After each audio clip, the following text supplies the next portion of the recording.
Yeah, very exciting. I think my missus always said red was my colour, so it's obviously one to look forward to. But yeah, really good to be here, meeting the whole squad. There's obviously a few missing that are coming a bit later today and maybe tomorrow morning, but once we all arrive, it'll be ready to crack on. Very relaxed. I think when you look through our management and coaching support staff, there's so much experience there too.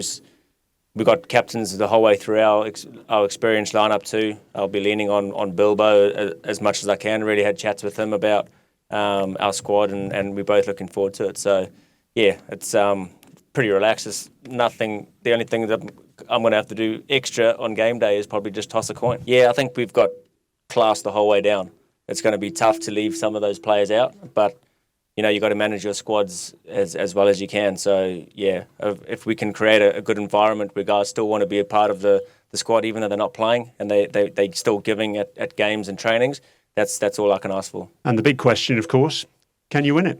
Absolutely. I think, obviously, all teams have good squads, but you look down, like I said earlier, we've got an absolute list that we can call upon, different variations in terms of our bowling, batting, different strengths.